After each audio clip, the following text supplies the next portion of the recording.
الحمد للہ وکفا والصلاة والسلام علی سید الانبیاء معد الجود والعطا وعلی آلہ وصحبہ وبارک وسلم دائما ابدا اما بعد اعوذ باللہ من الشیطان الرجیم بسم اللہ الرحمن الرحیم ان اللہ وملائکتہ یصلون علی النبی یا ایہا الذین آمنوا صلوا علیہ وسلموا تسلیما اللہم صلی وسلم وبارک علی سیدنا ومولانا ونبینا محمد النبی الامی الکریم وعلی آلہ واصحابہ اجمعین الصلاة والسلام علیک یا سیدی یا رسول اللہ وعلی آلک واصحابک یا سیدی یا حبیب اللہ الصلاة والسلام علیک یا سیدی یا رحمة للعالمین وعلی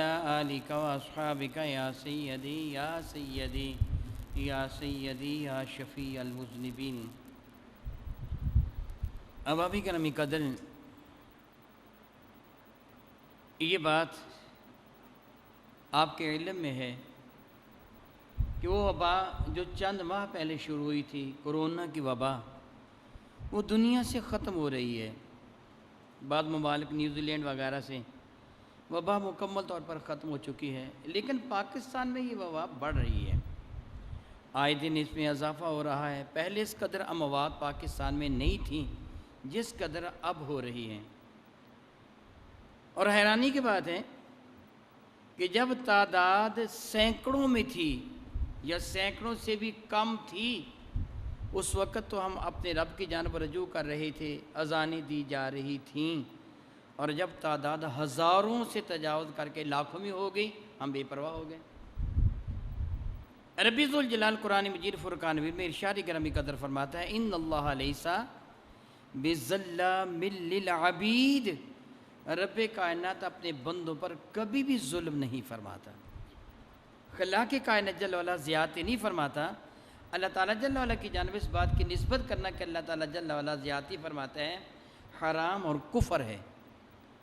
اللہ تعالیٰ تو اپنے بندوں سے اتنا پیار فرماتا ہے، مجھ کو میرے اللہ کی عزت کی قسم، کوئی ماں کوئی باپ اپنی اولاد سے ایسا پیار نہیں کر سکتے جتنا پیار میرا رب اپنے بندوں سے فرماتا ہے۔ انشاءاللہ تعالیٰ ثم انشاءاللہ تعالیٰ اس موضوع پر اتوار کے دن پرسوں انشاءاللہ نماز مغرب بعد درس قرآن کریم جو آپ یوٹیوب پر سماعت فرما سکیں گے 787 ایس ٹی وی کے تحت، جو کہ اکٹھا تو نہیں کیا جا سکتا احباب کو کہ اتوار کے دن ان کو اکٹھا کر کے درس قرآن مجید فرقہ میں دیا جا سکے، اس لیے پروگرام بنا ہے کہ یوٹیوب پر لائیو جو پروگرام ہمارا چلتا ہے 787 اس کے تحت کچھ عرض کیا جائے۔ میں تفصیل کے ساتھ اس موضوع پر قدر تفصیل کے ساتھ میں اس وقت گفتگو کروں گا۔ اللہ تعالیٰ اپنے بندوں پہ بہت ہی زیادہ کریم ہے، اور پھر رب کائنات جل وعلا قرآن کریم میں میرے نبی سے ارشاد فرماتا ہے، وَإِذَا سَأَلَكَ عِبَادِي عَنِّي فَإِنِّي قَرِيبٌ، محبوب مکرم علیہ السلام میرے بندے آپ سے میرے بارے میں پوچھتے ہیں۔ جو یہاں انداز گفتگو ہے، اللہ کی عزت کی قسم بڑا ہی حسین ہے، شاید آپ کی سمجھ میں یوں تو نہ آئے گا، میں مثال دے کے آپ کو سمجھاتا ہوں۔ اللہ تعالیٰ فرماتا ہے وَإِذَا سَأَلَكَ عِبَادِي، جب آپ سے میرے بارے میں میرے پیارے بندے سوال کریں، عبادی میرے بندے سوال کریں، یہ انداز جو ہے بہت ہی حسین انداز ہے، بڑا پیارا انداز ہے۔ میں نے کہا میں آپ کو مثال دے کے سمجھاتا ہوں تاکہ بات سمجھا میری آسان ہو۔ ایک یہ جملہ ہے، او بھائی ذرا میری بات سن، آپ کسی کو مخاطب کر کہتے ہو بھائی ذرا میری بات سن، چھوٹا بچہ آپ کہتے ہو بیٹے ادھر آ ذرا میری بات سن، ایک ہی انداز ہے۔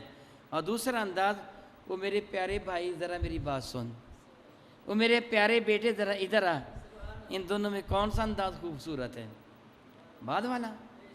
یہ بھائی بات سن، یہ میرے پیارے بھائی میری بات سن، کتنا حسین انداز ہے۔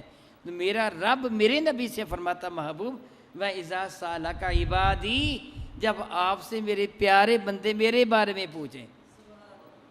ہمارا رب کہاں ہے؟ کہاں ہے ہمارا رب؟ ہم اس کو پکاریں، ہم کسی پریشانی میں مبتلا ہو جائیں، کسی زحمت میں پھنس جائیں، کسی الجھن میں الجھ جائیں، ہم مصائب و آلام کی دلدل میں دنس جائیں، بچنے کا کوئی بھی طریقہ ہمارے پاس نہ ہو، رہائی کی کوئی بھی صورت ہمیں نظر نہ آئے، پھر ہم اپنے رب کو کہاں پکاریں، کہاں وہ ملے گا؟ اس بات کو میں مزید آسان کرتا ہوں، یاد رکھیے رب کائنات کی مثال دنیا میں کسی سے نہیں دی جا سکتی، مگر میں بات سمجھانے کے لیے یہ بات عرض کر رہا ہوں۔ باپ اپنی اولاد پر مہربان ہوتا ہے، ماں اپنی اولاد پر مہربان ہوتی ہے، خاوند اپنی بیوی کا ذمہ دار ہوتا ہے، اس کی خوراک کے لیے، اس کے لباس کے لیے، اس کے مکان وغیرہ کے لیے، ضروریات زندگی کے لیے۔ اب اگر بیوی دیکھے میرا خاوند کہیں دور گیا ہوا ہے، میرا خاوند میرے پاس نہیں ہے، اس کے پاس اللہ کا دیا ہے تو سب کچھ، مال و دولت ہے اس کے پاس، مگر میرے قریب نہیں، دور ہے، وہ آئے گا تو میری ضرورت پوری ہوگی۔ اولاد دیکھیے کہ ہمارا باپ مالدار ہے، اس کے سب کچھ قبضہ میں ہے، مال و دولت ہے، جائیداد ہے، دنیا کی نعمتیں ہیں، مگر ہمارا باپ گھر نہیں ہے، دور گیا ہوا ہے۔ وہ آئے گا، ہماری فیس ادا کرے گا، ہمارے کھانے پینے کا انتظام کرے گا، وہ دور گیا ہوا ہے، وہ آئے گا تو تب ضروریات پوری ہوں گی۔ یہاں میرے رب کیا فرماتا ہے؟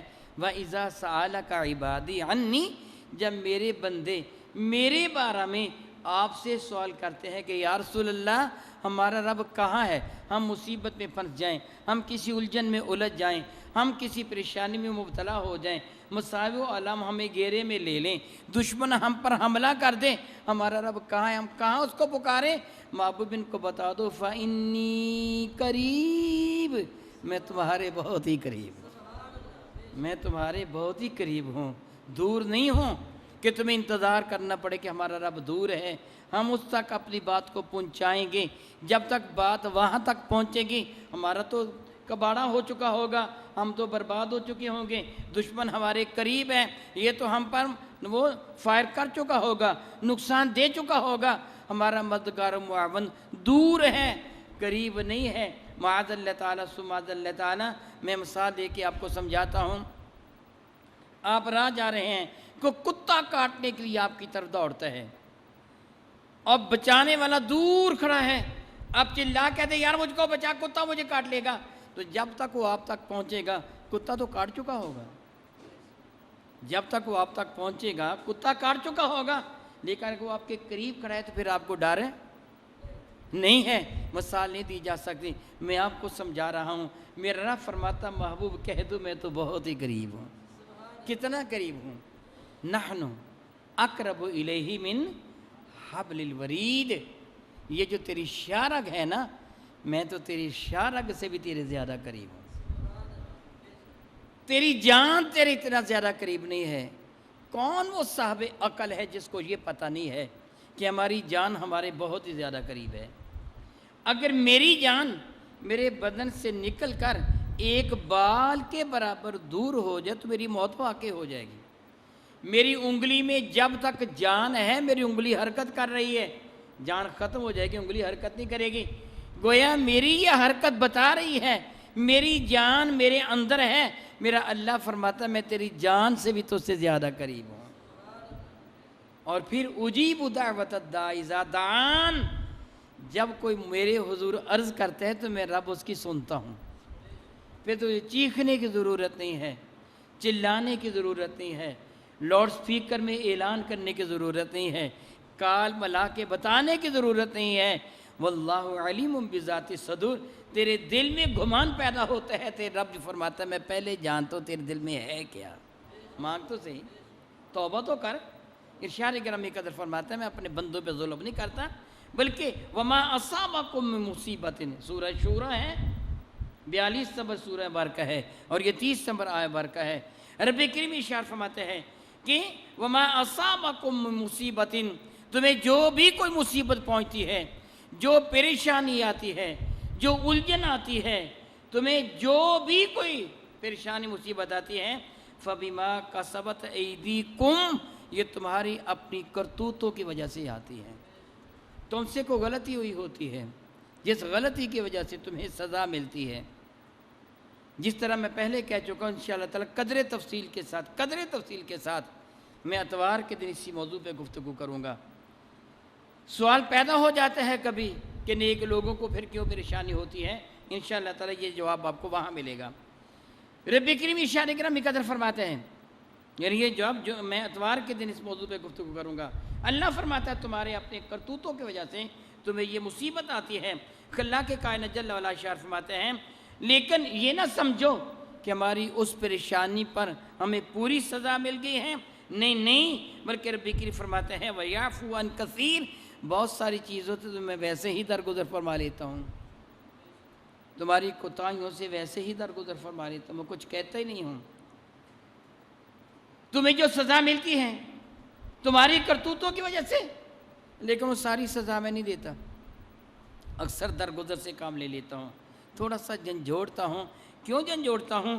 اسی سورہ بارکہ میں رب کائنات جل مجدہ الکریم ارشاد کرام قدر فرماتے ہیں، یہ سورہ بارکہ کی آیت بارکہ نمبر 25 ہے، وَهُوَ الَّذِي يَقْبَلُ التَّوْبَةَ مِنْ عِبَادِهِ وَيَعْفُو عَنِ السَّيِّئَاتِ، وہ رب کائنات ہے جو اپنے بندوں کی توبہ کو قبول کر کے سارے گناہوں کو معاف فرما دیتا ہے۔ یہ تمہیں احساس دلایا جا رہا ہے، یہ تو تمہیں بتایا جا رہا ہے کہ تم سے کوتاہی ہوئی ہے، توبہ کر لو۔ اللہ اکبر، میرے سامنے قرآن کریم کھلا پڑا ہے، مجھ کو میرے اللہ کی عزت کی قسم، میرے سامنے قرآن کریم کھلا ہے، اللہ تعالیٰ کی عزت کی قسم، یہ بھی میرے نبی کے صدقہ سمجھ رب کا ہم پر احسان ہے۔ ذرا غور کریں، ایک استاد محترم اپنی کلاس میں آئے، کسی لڑکے کو کھڑا کریں، یہ ایک سے زیادہ لڑکوں کو کھڑا کریں جن کا کوئی قصور ہو، مثلا انہوں نے سبق یاد نہیں کیا، انہوں نے ہوم ورک نہیں کیا، انہوں نے اسکول کی پراپرٹی کا نقصان کیا، کوئی ڈیسک توڑ دیا، کوئی درخت انہوں نے توڑ دیا، کوئی پھولوں کی کیاری اجاڑ دی، اس سے ان کو کھڑا کیا، فلاں فلاں فلاں کھڑا ہو جائے، اور ان کو بتایا کہ تمہارا قصور ہے جس کی تمہیں سزا ملے گی۔ میری بات کو اچھی طرح سمجھیے، استاد نے ان طلباء کو کھڑا کیا اور کیا فرمایا، تمہارا کیا ہے بھلا؟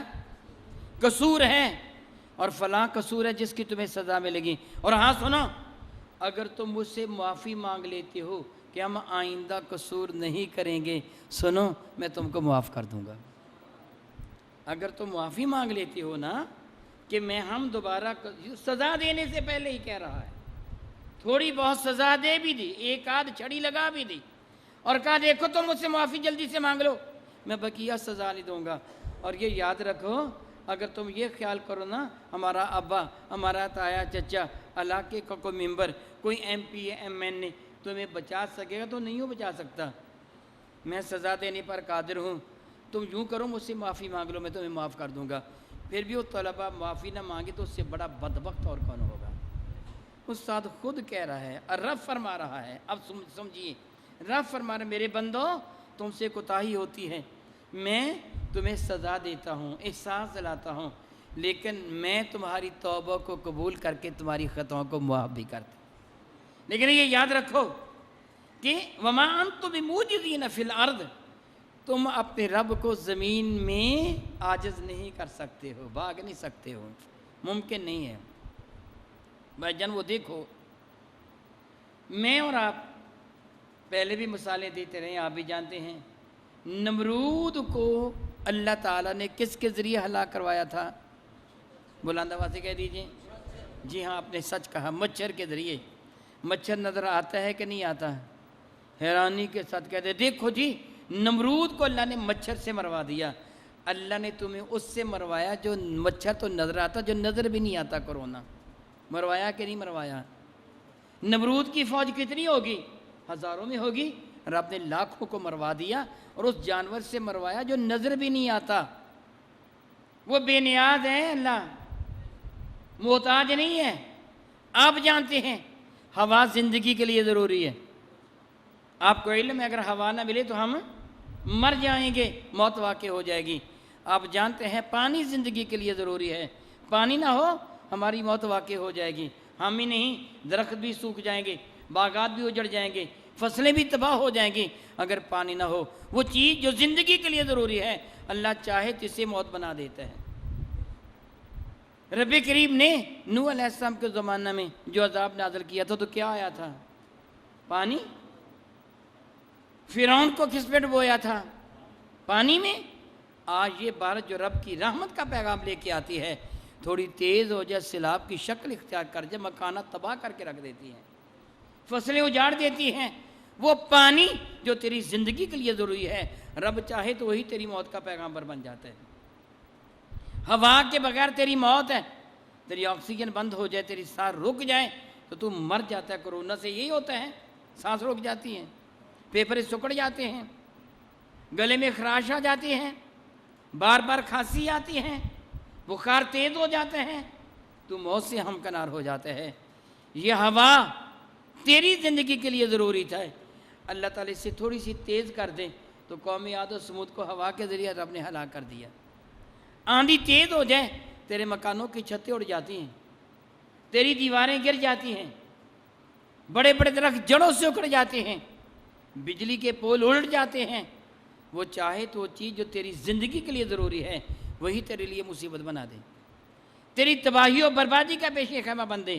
وہ اشارہ فرماتے ہیں کہ وَمَا أَنْتُم بِمُعْجِزِينَ فِي الْأَرْضِ، تم اپنے رب کو زمین پر عاجز نہیں قرار دے سکتے ہو کہ کوئی بڑی مصیبت آئے کہ وہی تمہیں معاذ اللہ تعالیٰ ہلاک کرے گی، اور نہیں، وہ تمہاری زندگی کے لیے ضروری جو پانی ہے اس کے ذریعے بھی تمہیں ہلاک کر سکتا ہے، تمہاری زندگی کے لیے ضروری جو ہوا ہے اس کے لیے بھی ذریعے بھی ہلاک کر سکتا ہے۔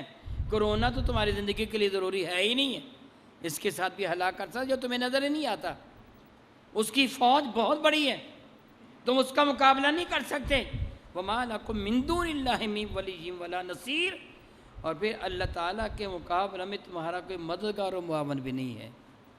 دھمکیاں دیتے ہو ہم یہ کر لیں گے، ہم وہ کر دیں گے، فلاں کر لیں گے، تم رب کا مقابلہ کیسے کر سکتے ہو؟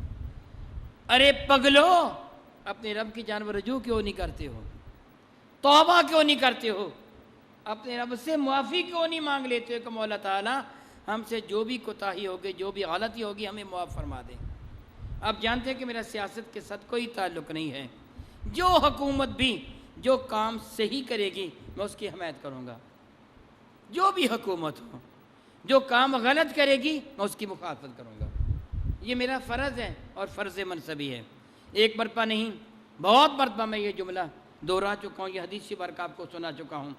میری اور آپ کے کریم آقا رسول عربی شفیع معظم رحمۃ اللہ میرے شاعر گرامی قدر فرمایا، مشکاۃ شریف باب امر بالمعروف و نہی عن المنکر، اس باب میں یہ حدیث مبارکہ ہے۔ اگر آپ کے پاس مشکاۃ شریف ہے آپ خود پڑھ لیں، میں اس کا مفہوم آپ کو سناتا ہوں۔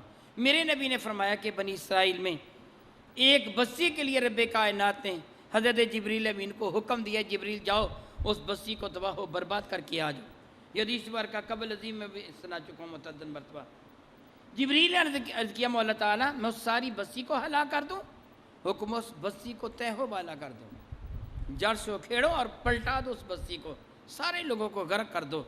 تو جبریل نے کیا کہ ربی فیہم عبد فلان، مولا تعالیٰ اس بستی میں ایک بندہ ہے جسے میں جانتا ہوں، فلا یاسیک طرفۃ عین، مولا تعالیٰ جتنی دیر میں پلک جھپکی جاتی ہے، ولا یاسیک، اس سے تیری نافرمانی نہیں کی، طرفۃ عین، پلک جھپکنے کی مقدار میں، پلک جھپکنے میں کتنی دیر لگتی ہے آپ جانتے ہیں، اتنی دیر بھی تیری نافرمانی نہیں کی ہے، ساری بستی نافرمان ہے۔ اس بستی میں ایک بندہ ایسا ہے جس سے پلک جھپکنے کے برابر بھی تیری نافرمانی نہیں کی ہے، مولا تعالیٰ اس کو بچا لوں۔ بات بہت بڑی بات ہے، بہت بڑی بات ہے۔ میں دعوتاً یہ جملہ کہہ رہا ہوں، ہم میں سے کوئی بھی معصوم نہیں ہے، نہ میں نہ آپ۔ انبیاء علیہ السلام کے ذوات مقدسہ کی اور بات ہے، میں اور آپ معصوم نہیں ہیں، مجھ سے بھی گناہ ہو جاتا ہے، آپ سے بھی ہو جاتا ہے۔ بہترین گناہ گار وہ ہوتا ہے جس سے گناہ ہو جائے تو اپنے رب سے معافی مانگ لے، اسی وقت معافی مانگ لے، انتظار نہ کرے میں شام کو معافی مانگوں۔ وہ کیا جانتا ہے شام سے پہلے اس کی موت آ جائے، وہ کیا کرے گا؟ میرے نبی فرماتے ہیں کہ اللہ کے حضور بہترین گناہ گار وہ ہے جو گناہ سے بچے، لیکن اگر گناہ ہو جائے تو فوراً معافی مانگ لے، شرمندہ ہو جائے۔ انسان سے گناہ ہو جانا بہت بڑی بات نہیں ہے، کتنی بڑی بات ہے کہ جبریل کہتے، جبریل جھوٹ نہیں بولتے، میری طرف آپ جھوٹ کی نسبت کر لیں گے تو گناہ نہیں ہے، نبی کی جانب جھوٹ کی نسبت کرو گے تو حرام اور کفر ہے، جبریل کی جانب جھوٹ کی نسبت کرو گے حرام اور کفر ہے، رب کی جانب جھوٹ کی نسبت کرو گے حرام اور کفر ہے۔ جبریل جھوٹ نہیں بولتے، میرے نبی جھوٹ نہیں بولتے۔ جبریل نے بتایا، میرے نبی فرماتے ہیں کہ مولا اس بستی میں ایک ایسا شخص ہے فلا یاسیک طرفۃ عین، مولا تعالیٰ پلک جھپکنے کے برابر بھی اس سے تیری نافرمانی نہیں کہ اس کو بچا لوں، میرے اللہ نے فرمایا اس کو بھی ان کے ساتھ ہی غرق کر دیں۔ مولا کیوں ان کے ساتھ غرق کر دوں؟ فرمایا کہ جب وہ گناہ کرتے تھے اس نے ان سے اظہار نفرت کیوں نہیں کیا، یہ چپ کیوں رہا؟ اس کا فرض بنتا تھا اظہار نفرت کرتا، بصورت دیگر ان کو غرق کرتے، اور پھر کیا وہ بھی ان کے ساتھ شامل ہو جائے گا؟ نہیں، یہ ضروری نہیں ہے۔ میرے کریم آقا کے ارشاد گرامی قدر ہے، بعض اوقات اللہ تعالیٰ جل وعلا کی جانب سے سزا آتی ہے، اور وہ لوگ جنہوں نے جرم نہیں کیا ہوتا، جس طرح بچے، جانور، وہ بھی ساتھ ہی ہلاک کر دیے جاتے ہیں۔ قیامت کے دن وہ اٹھیں گے تو اپنے اپنے اعمال کے اعتبار سے نیک جنت پہ چلے جائیں گے، بد جہنم میں چلے جائیں گے، لیکن اس وقت سب پر اجتماعی طور پر یہ مصیبت آ جاتی ہے، بچے بھی ساتھ ہی چلتے لگتے ہیں، حالانکہ ان کا جرم نہیں ہوتا۔ وہ قیامت کے دن تو بخشا جائے گا، لیکن آج ان کے ساتھ یہ ہلاک کر دیا جائے گا۔ اس لیے ضروری ہے ہلاکت سے بچنے کے لیے کہ بندہ ہر اس چیز کی مخالفت کرے جو غلط ہو، ہر اس چیز کی حمایت کرے جو صحیح ہو۔ جانتے ہیں آپ پچھلی حکومت نے کیا کیا تھا؟ ممتاز غازی کو پھانسی لگایا تھا،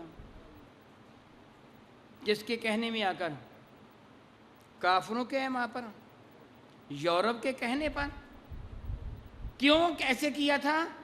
کہ ان کا خیال تھا ہماری حکومت کو استحکام میسر آ جائے گا، یورپ والے راضی ہو جائیں گے، امریکہ راضی ہو جائے گا، ہماری حکومت مضبوط رہے گی۔ اس حکومت کا کیا بنا؟ ان کی عزت کہاں گئی؟ اور پھر اس کے بعد اس حکومت نے کیا کیا؟ ملعون آسیہ کو رہا کر دیا۔ پہلی حکومتوں میں نے ایسے کیا تھا، بی بی کے دور میں بھی ایسے ہوا تھا، کروڑوں ڈالر دے کر گستاخوں کو رہا کیا گیا تھا، پروٹوکول کے ساتھ رہا کیا گیا تھا۔ لیکن کم از کم ایسے تو ہوا تھا کہ عوام نے احتجاج کیا تھا، مگر جب اس ملعونہ آسیہ کو رہا کیا گیا، عوام نے احتجاج بھی نہیں کیا بلکہ حق میں دلائل دیے کہ اچھا ہوا جو ہوا۔ تو اب رب کی جانب سے کوئی سزا ملنی چاہیے تھی کہ نہیں؟ پھر ہم قصور کر کے اگر اپنے قصور کو نہ مانیں، یہ معاملہ گڑبڑ ہے۔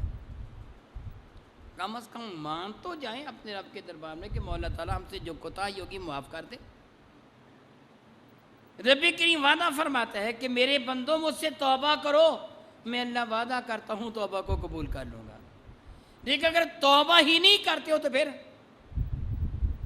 اگر تم اپنی غلطی کو ماننے کے لیے ہی تیار نہیں ہو تو پھر کیا ہوگا تمہیں؟ پھر تو تمہارے قصور کی سزا اس وقت تک ملتی رہے گی جب تک کہ تم اپنے گناہوں سے توبہ نہیں کر لیتے ہو۔ جہاں تک کافروں کا تعلق ہے، کسی کے ذہن میں یہ بات آ سکتی ہے کہ کافروں کے لیے تو اللہ تعالیٰ نے آسانی پیدا فرما دی۔ آپ نے بالکل سچ کہا، کافروں کے لیے تو پہلے بھی آسانی تھی اور آج بھی آسانی ہے۔ حضرت بلال کو ایک وقت کی روٹی نہیں ملتی تھی، ولید بن مغیرہ کا بت بھی سونے کا تھا۔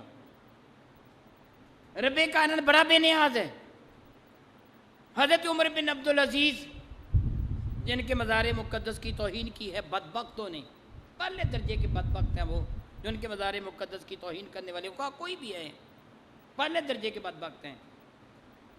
عمر بن عبدالعزیز کا جو شہزادگی کا زمانہ تھا، اتنا پرتعیش تھا، اتنا عیش والا تھا کہ آپ سونے کے اور جواہرات کے ہار اپنے گلے میں ڈالا کرتے تھے، حالانکہ حرام ہے۔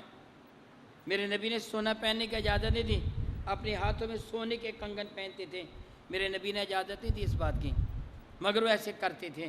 ایک دن کا ذکر آپ سریرا جا رہے تھے، میں یہاں تھوڑی سی بات کر دوں، جب آپ کو خلیفہ منتخب کیا گیا ہے تو آپ نے سارا سونا اور چاندی، ہیرے جواہرات، اطلس و حریر و دیبا کے وہ لباس سارے اپنے گھر میں ایک جگہ ڈھیر لگا دیا، انبار بن گیا، ڈھیر لگ گیا۔ اپنی بیوی کو بلایا، ان کی بیوی ایک خلیفہ کی بہن تھی، ایک خلیفہ کی بیٹی تھی۔ اب خلیفہ کی بیوی ہے، بلا کے فرمانے لگے یہ ہیرے جواہرات، سونا چاندی، اطلس و حریر و دیبا کا لباس یہ سارا ایک طرف پڑا ہے، اور ایک طرف عمر بن عبدالعزیز ہے، خود کیا کیا؟ ٹاٹ کا لباس پہن لیا۔ ایک طرف عمر بن عبدالعزیز ہے، عمر ہے، ایک طرف وہ سارے کا سارا وہ مال و دولت ہے جس کو تیرا جی چاہے منتخب کر لے، اگر تو مال و دولت لینا چاہتے وہ لے لے، مجھ سے علیحدگی اختیار کر لیں، لیکن اگر میرے پاس رہنا چاہتی یہ سب کچھ اللہ کی راہ میں بیت المال میں جمع کرنا ہوگا۔ اور اس نیک بخت نے کہا اگر عیش آپ کے ساتھ کی ہے تو آپ کے ساتھ ہی زندگی گزاروں گی۔ چنانچہ آپ نے چند ٹکے اپنا خرچہ مقرر کیا، ساری کی ساری دولت اللہ کی راہ میں دے دی۔ یہ بعد کی بات ہے، لیکن جن دنوں شہزادگی تھی، عیش و آرام کی زندگی بسر کر رہے تھے، ان دونوں کی بات ہے۔ آپ جا رہے تھے، راستے میں ایک یہودی ملا جو مفلوق الحال تھا، لباس پھٹا پرانا تھا، حالت اس کی غیر تھی۔ اس سے سوال کیا، عمر میں ایک تجھ سے مسئلہ پوچھتا ہوں۔ فرمان کے پوچھ، کیا پوچھنا چاہتا ہے؟ کہنے لگا تیرے نبی کی ایک حدیث میں نے سنی ہے، تیرے ساتھیوں کی زبانی سنی ہے۔ تیرے نبی نے فرمایا کہ یہ دنیا ایمان والے کے لیے قید خانہ ہے۔ الدنیا سجن المومن وجنت للکافر، ایمان والے کے لیے قید خانہ ہے، کافر کے لیے جنت ہے۔ دنیا مجھے بتا یہ میرے لیے کون سی جنت ہے؟ مجھے تو ایک وقت کی روٹی بھی نہیں ملتی، میرا تو لباس بھی پھٹا پرانا ہے، سر چھپانے کو کٹیا بھی نہیں ہے، اور تیرے لیے یہ کون سا قید خانہ ہے؟ عیاشی کی زندگی بسر کرتا ہے، ہیرے جواہرات کے ہار گلے میں ہیں، بلکہ داڑھی میں ہیرے جواہرات کو پرو لیتے تھے، بالوں میں، جس طرح خواتین اپنے بالوں میں چٹکیاں وغیرہ لگاتی ہیں، داڑھی میں لگا لیتے تھے، اتنے امیر تھے، شاہانہ انداز تھا۔ تیرے لیے کون سی یہ قید ہے؟ میرے لیے کون سی جنت ہے؟ تیرے نبی کی یہ حدیث ہے۔ تو انہوں نے برجستہ جواب دیا تھا، سن، مرنے کے بعد جتنی سزا تجھے جہنم میں ملے گی نا، اس کے مقابلہ میں تو جنت کے اندر ہی ہے۔ تو آگ میں جلے گا، اور جنت میں میرے رب نے جو میرے لیے نعمتیں رکھی ہیں نا، ان کے مقابلہ میں یہ قید خانہ ہے۔ کافر کو جو سزا ملے گی نا قیامت کے دن، تب پتہ چلے گا وہ سزا کتنی شدید ہے۔ اس لیے اللہ تعالیٰ دنیا میں کافر کو کم ہی سزا دیتا ہے کہ آخرت میں اس کو سزا ملے گی۔ سزا ایمان والے کو ملتی ہے، سزا تمہیں مل رہی ہے، اور تمہیں بھی کیوں مل رہی ہے؟ دراصل میرے اللہ کو تم سے پیار ہے، وہ چاہتا ہے تم سچے دل سے توبہ کر کے اپنے گناہوں کو معاف کروا لو، اس لیے تمہیں جھنجھوڑا جا رہا ہے۔ تو اب ہماری ذمہ داری کیا ہے؟ ہم من حیث القوم اجتماعی طور پر اپنے رب کی جانب رجوع کریں، اپنے رب سے معافی مانگیں کہ مولا تعالیٰ جو بھی ہم سے کوتاہی، جو غلطی ہم سے سرزد ہو گئی ہے، ہم تیری شان رحمت کے صدقہ سے، تیرے محبوب مکرم کے وسیلہ جیلہ سے تیرے دربار مقدس اپنے گناہوں کی معافی مانگتے ہیں۔ میرے بھائیوں، ہمیں پورے پاکستان والوں کو، چلو وہاں تک میری آواز نہیں جاتی تو نہ جائیں، آپ تک تو میری آواز پہنچ رہی ہے نا، میں اپنا فرض ادا کر رہا ہوں۔ ہمیں چاہیے اسی وقت میں ہو، اب بھی، لیکن توبہ کا یہ طریقہ نہیں ہوتا کہ میں کہوں یا اللہ گناہ معاف کر دیں، آپ کہیں جی آمین، یہ توبہ کا طریقہ نہیں ہے۔ حضرت علی نے کسی کو دیکھا تھا توبہ کرتے ہوئے، فرمایا تھا بہترین صورت یہ ہے کہ تیرے دل سے وہ آواز نکلے اور تیری آنکھوں سے زار ہو، یعنی تیرے آنسو بھی آ جائیں، تنہائی میں بیٹھ جائیں، اپنے رب کے حضور رو کر توبہ کریں کہ اللہ تعالیٰ ہمارے گناہوں کو معاف فرما، ہمیں اس مصیبت سے نجات عطا فرما۔ انشاءاللہ تعالیٰ اللہ تعالیٰ رحمتیں فرما دے گا، اس کا وعدہ ہے۔ دعا کرتا ہوں خالق کائنات میرے کریم آقا رسول عربی شفیع معظم رحمت عالم صلی اللہ علیہ وسلم کے وسیلہ جیلہ سے آپ کو اور مجھے ہمیشہ اپنے دامن رحمت میں پناہ عطا فرمائے۔